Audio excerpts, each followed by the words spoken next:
जंग के बीच अमेरिका की इंटेलिजेंस चीफ तुलसी गबार्ड ने कहा कि रूस, चीन, ईरान और उत्तर कोरिया के साथ पाकिस्तान ऐसी मिसाइल तैयार कर रहा है जो अमेरिका तक हमला कर सकती है। इसकी मारक क्षमता कहां तक है? अमेरिका तक है। तुलसी ने यह खुलासा अमेरिकी सीनेट की इंटेलिजेंस कमेटी के सामने अपनी पेशी के दौरान दिया।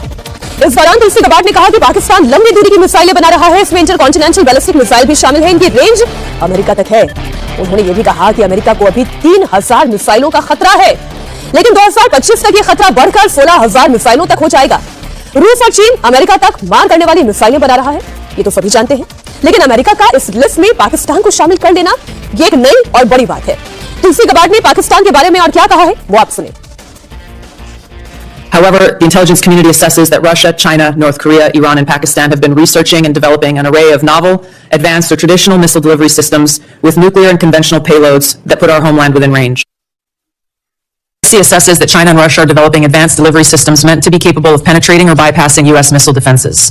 North Korea's ICBMs can already reach U.S. soil, and the IC assesses that it is committed to expanding its nuclear arsenal.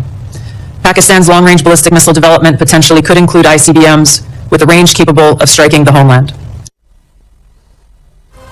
Tulsi Gabbard का ये बयान क्या ये इंडिकेट कर रहा है अजीत जी कि पाकिस्तान अब भरोसे के लायक नहीं रहा, पाकिस्तान अमेरिका के लिए खतरा है? अब इस बात को देखना होगा, थोड़े दिन तक इस घटनाक्रम पर नजर रखनी होगी, क्योंकि पाकिस्तान जो है वो अमेरिका का सबसे बड़ा नॉन नाटो एलाई है। अमेरिका ने खुद कहा हुआ है कि हमारा दोस्त है, और जो नाटो एलाई है तो नाटो एलाई के साथ भी अमेरिका के संबंध खराब हो गए, लेकिन पाकिस्तान सबसे इंपॉर्टेंट उसका नॉन नाटो एलाई है। और उस नॉन नाटो एलाई का नाम नेशनल इंटेलिजेंस की चीफ ने तुलसी गबार्ड ने लिया कि वो ऐसी मिसाइल बना रहा है जो एक महादेश, 2 महादेश पार करके अमेरिका तक उसकी रीच हो सकती है, और वो ट्रेडिशनल भी है, एडवांस भी है और ट्रेडिशनल भी है, और न्यूक्लियर और कन्वेंशनल पेलोड लेके जा सकता है। तो ये बड़ा इलेबोरेट था कि ट्रेडिशनल भी, एडवांस भी, न्यूक्लियर और कन्वेंशनल पेलोड लेकर के जाने वाला अगर पाकिस्तान डेवलप कर रहा है, तो अब सबसे बड़ी बात इस हिपोक्रेसी पर हम उठा रहे हैं सवाल, जो आप कह रहे हैं हम उस बात को आगे बढ़ा रहे हैं। ये पाकिस्तान की कितनी बड़ी हिपोक्रेसी है कि आप ईरान को बॉम्ब कर रहे हैं, ईरान पर अटैक कर रहे हैं, और पाकिस्तान तो आप कुछ नहीं कर रहे हैं। भाई जब ईरान और पाकिस्तान का बॉर्डर मिलता जुलता है ना, नॉर्थ कोरिया, रूस और चीन अलग हो गए जो जिनका नाम आप ले रहे हैं, लेकिन ईरान और पाकिस्तान को तो एक बॉर्डर है।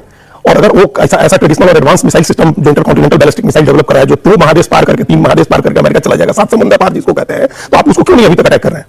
ये हिपोक्रेसी अमेरिकन पॉलिसी की है, एक बड़ी बात होती है। हालांकि इसके बावजूद तुलसी गबार्ड ने नाम लिया है, तो हम लोगों को उस पर मॉनिटर करना होगा कि अमेरिका कुछ करता है या ये हिपोक्रेसी उसकी जारी रहती है। नहीं, लेकिन ये केवल अमेरिकन हिपोक्रेसी थोड़ी ना है। एक रिएक्शन इसमें राकेश जी, अभी जो आपने ईरान का कॉन्टेक्स्ट लिया, मैं इसमें भी जाती हूँ। ईरान और पाकिस्तान बॉर्डर भी तो मिलता ही है। हाँ। ईरान ने सभी वेस्ट एशिया जिसे हम कहते हैं और मिडिल ईस्ट जिसे अमेरिका कहता है, सभी कंट्रीज पर हमला किया। उसने तुर्की और पाकिस्तान को छोड़ दिया। तो क्या इसका मतलब हम ये समझें कि they are ally in a manner कि अगर कल को ऐसे हमला करने की नौबत आती है, मैं बहुत ही हाइपोथेटिकल बहुत दूर तक जा रही हूं, लेकिन ऐसा अमेरिका पर कोई हमला करने की नौबत आती है तो वो पाकिस्तान की जमीन भी हो सकती है? बिल्कुल हो सकती है, क्योंकि एक सोर्स अभी ये भी आया है कि चाइना जो भी मदद ईरान की कर रहा है वो पाकिस्तान के रास्ते से कर रहा है। तो पाकिस्तान इस समय पर मिडिल बना हुआ है अमेरिका, ईरान और चाइना के बीच में। तो जो पाकिस्तान के रास्ते से हुआ, तो ईरान सभी देशों पर हमला कर रहा है, पाकिस्तान पे क्यों करेगा? क्योंकि उसके पास रिसोर्स आ रहा है ना पाकिस्तान के रास्ते, चाइना से। तो इसीलिए पाकिस्तान क्या है, पाकिस्तान देखिए अपने समय के हिसाब से दोस्ती रखता है। उसे जब लगा कि अमेरिका के साथ दोस्ती रखना है तो उसके साथ रखता है, और आज उसे लग रहा है कि अमेरिका खाड़ी देशों पे हमला कर रहा है तो हमें अमेरिका के साथ नहीं दिखना है, तो चाइना के साथ चला गया है। और वैसे भी चाइना को उसने एक बड़ी जमीन दी है बलूचिस्तान में कि आप यहां पे अपना रिसोर्स डेवलप करिए। हालांकि बलूचों ने चाइनीज कंपनी को, चाइनीज लेबरों को भगाया है वहां से, लेकिन वो चाइना के साथ अभी भी जुड़ा हुआ है।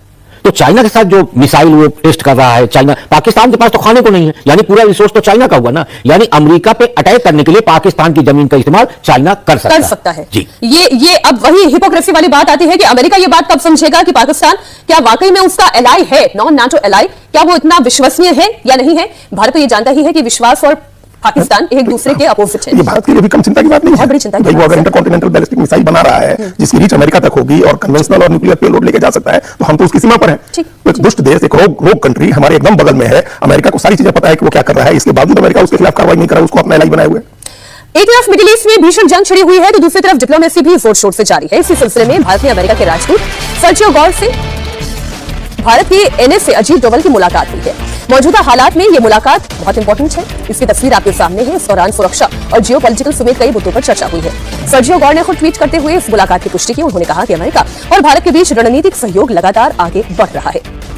ये एक मुलाकात है, इस मुलाकात का एजेंडा है, हम जान ही रहे हैं कि जिस तरीके से जियोपॉलिटिकल सिचुएशन बनी हुई है, वही बात सर्जियो गौर भी लिख रहे हैं और कह रहे हैं कि it was an very extremely fruitful meeting.